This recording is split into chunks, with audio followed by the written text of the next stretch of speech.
Olá, tudo bem com vocês? Espero que sim, todos estejam bem. Quem não se inscreveu no canal, se inscreva já para receber os próximos vídeos atualizados. Eu vou falar hoje de um conto chamado Fábulas, que ele faz parte não só do mundo infantil, da literatura infantil, do mundo infantil, do universo infantil, como do adulto também, porque ele encanta realmente, né? E eu vou me inspirar hoje para falar da fábula da cigarra e a formiga.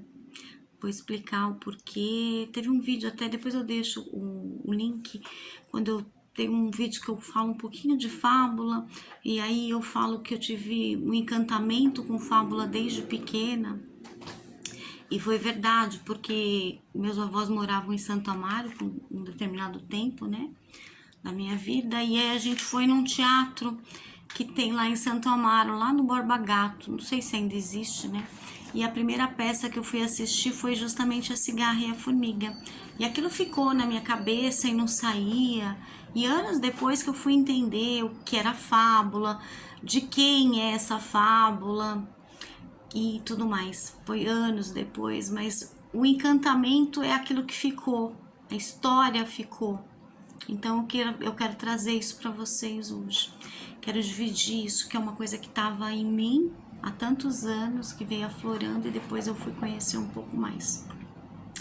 A origem das fábulas, então, ela começou de uma forma primeiro oral, que é passada, né, de pai para filho, de professor para aluno, e depois a parte escrita. Ela sempre tem um cunho, uma história que vai falar entre o bem e o mal. Ela vai falar das virtudes, ela vai falar da ganância, ela vai falar da arrogância, entre os fortes e os fracos. Ela sempre vai ter esse cunho moralista. É esse cunho que vai dar um ensinamento, principalmente para a criança, do que é certo, do que é errado, do que se deve ou não fazer, com uma conduta de sociedade. As formas mais antigas, as formas escritas primeiras, elas apareceram no século 8 antes de Cristo. Então eu estou falando há 800 anos antes da data do primeiro ano, que o calendário, o tempo cronológico, né? A gente tem o marco inicial, que é o nascimento de Cristo, depois o ano 1, 2, 3, 100, né? E antes, você imagina, eu estou falando de 800 anos antes de Cristo. Foi antes até de Hesíodo, né, da Ilha e da Odisseia, que é 700 anos. Então, esse de Fábulas, 800. Então, século 8 antes de Cristo, não século 8 depois de Cristo. Então, ele começou primeiro no Oriente e depois ele foi falado e conhecido na Grécia Antiga. Aí já no século 6 antes de Cristo, aí por volta mais já de 2.600 anos, por um escravo grego chamado Esopo. E daí é que saiu A Cigarra e a Formiga, que todos conhecemos, mas também não é a única fábula dele. Ele tem várias, uma melhor do que a outra.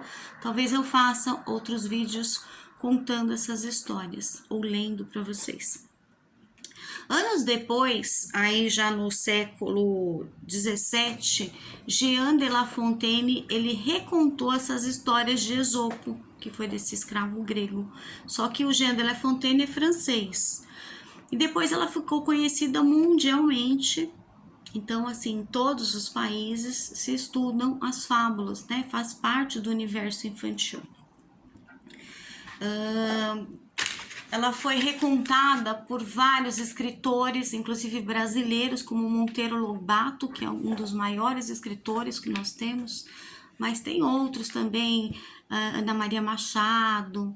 Eu vou trazer um cordel hoje também da Cigarra e da Formiga. Eu vou trazer 2 textos, um é de Antônio Severino, e teve tantos outros, né, brasileiros também, escritores brasileiros, que recontam essas histórias que surgiu então lá da Grécia Antiga com Esopo e depois Jean de La Fontaine, que foi propagado, né, anos depois.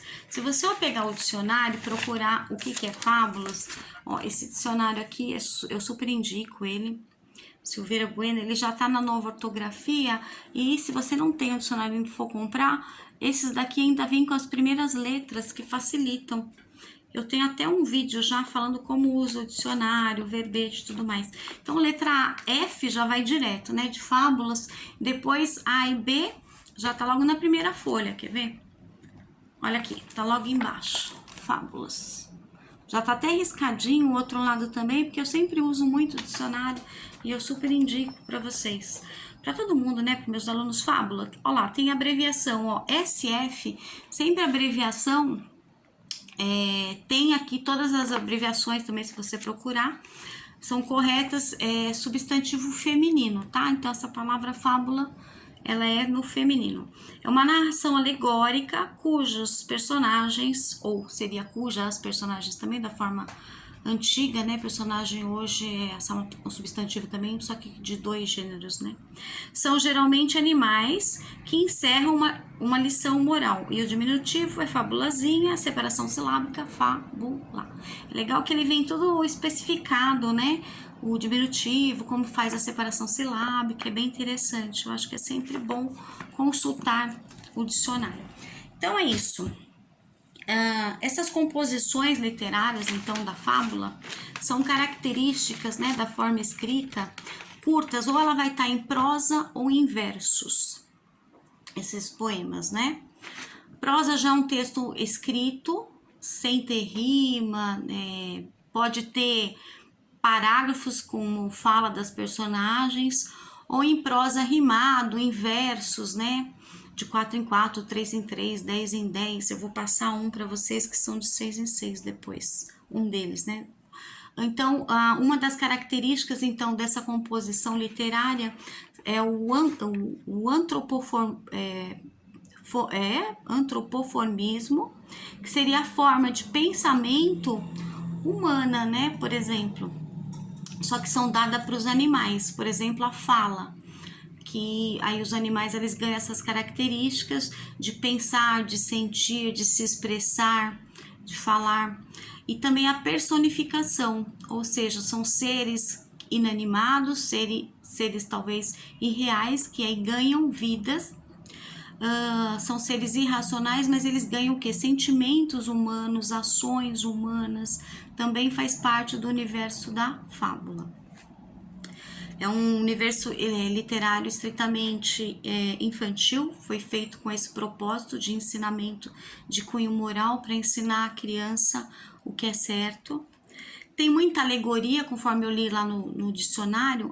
Alegorias são como se fossem coisas carnavalescas, vamos dizer assim, que enfeitam, que engrandece, que tem magia, que tem encantamento. Então, por isso que ele também não faz só parte do universo infantil e alegra, encanta o universo adulto também. Não tem como não se encantar. Então, ele tem esse cunho ético e moral, que é bem importante. Eu vou mostrar, então, 2 para vocês agora. Uma dessa fábula é de Russell Ash e Bernard Higginson, do livro intitulado Fábulas de Esopo mesmo. É aquele que trouxe, que era o escravo grego, né? Que trouxe esse encantamento da fábula Cigarra e a Formiga. Então tem várias versões, vários autores já recontaram, que nem eu falei, alguns brasileiros.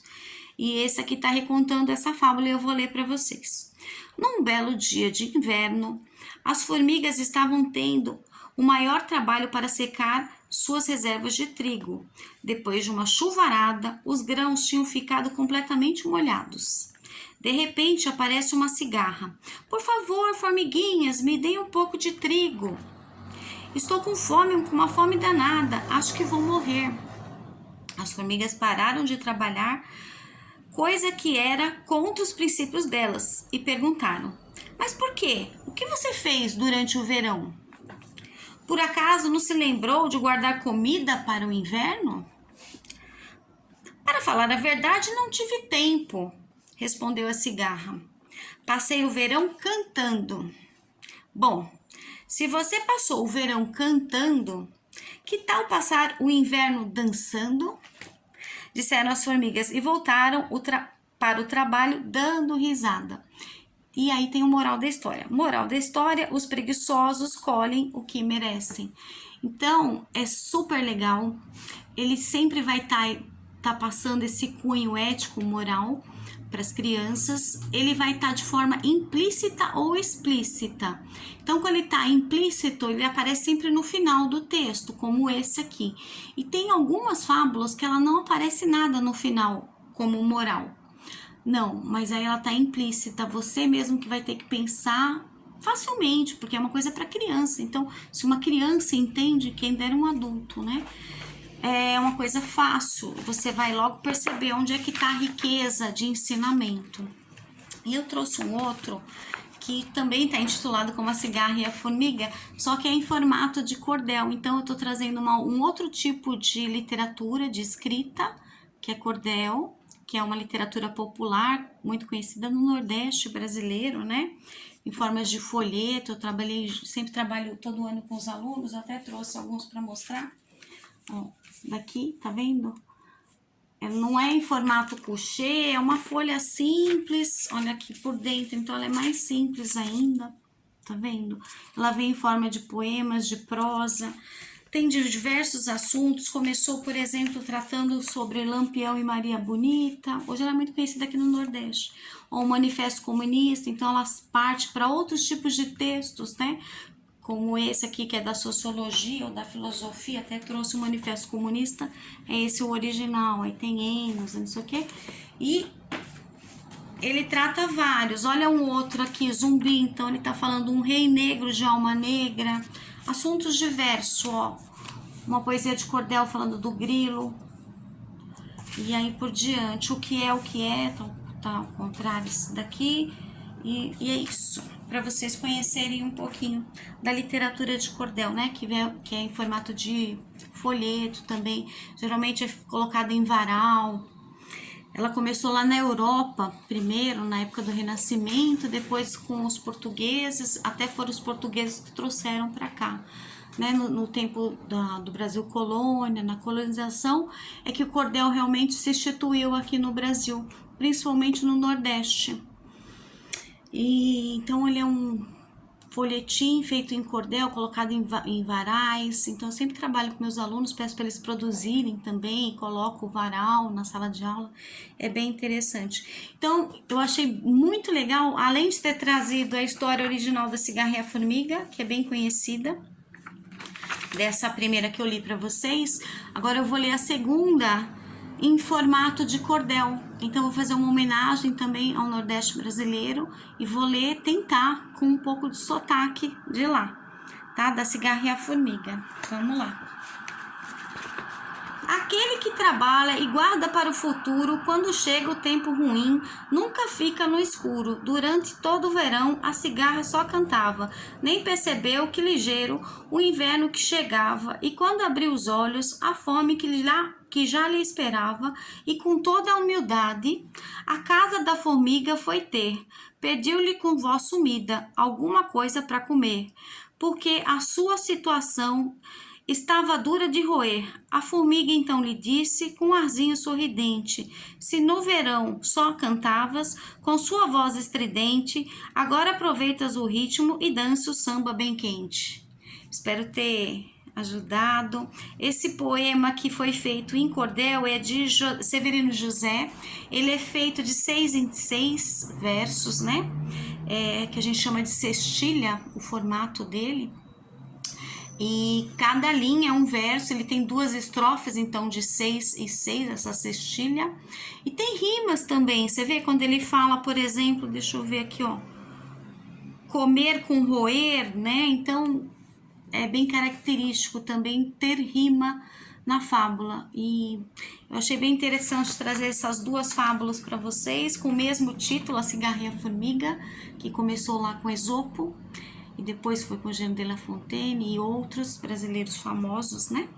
E espero que você tenha gostado e até o próximo vídeo. Um beijo!